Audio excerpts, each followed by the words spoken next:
for any of the topics that come later, because obviously my topic would be more like a more recent topic, 21st century physics, within the last decade or so type of physics. So this might be more interesting to cover first. Hi, Kate! Hello, Baji with Einstein Cosmos. Hi! Hello! Hi, Ki. Now that you're here, I'm ready to get started. So I was afraid that nobody's going to want to listen to this, but generally speaking, there's at least a few people who do want to cover this topic. And like I was mentioning, I got a little bit sidetracked in the last couple of live streams, and also my throat was bad.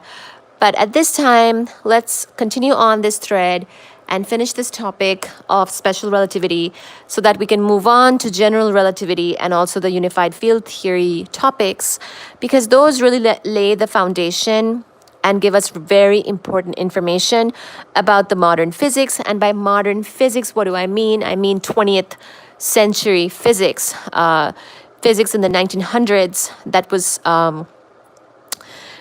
that saw a lot of big changes and discoveries. And of course, we learned about Einstein's miracle year, for example, in this chapter, where he discovered and published about 4 very important topics, and special relativity is one of them. The photoelectric effect is another one of them. So in this chapter, basically, we just found out that Einstein is gaining traction. You know, he's got a better job now. He's giving talks on this very interesting topic of special relativity. And as you know, he got pretty famous because of it, because special relativity, even though a lot of people didn't really understand it, and even now they might not understand it, it still was interesting, and there were a lot of jokes and examples and things being made about this topic. And so it kind of spread, like the word of mouth for it kind of spread, and he became more famous from it. And also he was recognized by some already famous people at that time, such as Max Planck and Marie Curie, thankfully. And that really helped his career as well, and also for his work to get the recognition and the validity that it deserved. And without that, really, it's quite difficult in science and academia. Anyways, so we're on this chapter, page 55, and I wanted to read from it a little bit.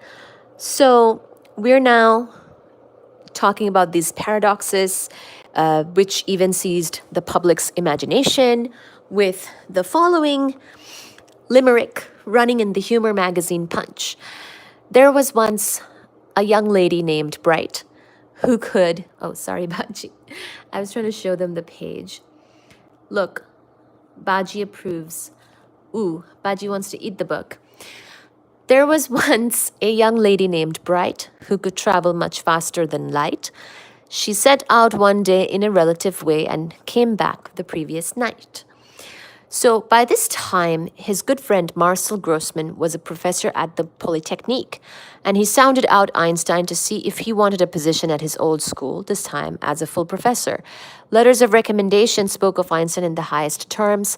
Marie Curie wrote that mathematical physicists are unanimous in considering his work as being of the first rank. So this is very important. This type of recognition from already famous scientists can go a very long way to establish more new work.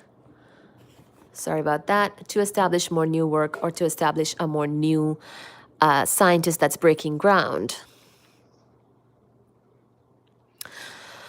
So just 16 months after arriving in Prague, he returned to Zurich and the old Polytechnique. Returning to the Polytechnique since 1911, called the Swiss Federal Institute of Technology, or ETH, this time as a famous professor, marked a personal victory for Einstein. He left the university with his name clouded in disgrace, with professors like Weber actively sabotaging his career. He returned as the leader of the new revolution in physics, because just earlier in this chapter, we learned how he was kind of struggling to find a position, an assistantship, a place where he could do his PhD, much less get a job, things like that. So now he's returning with victory. He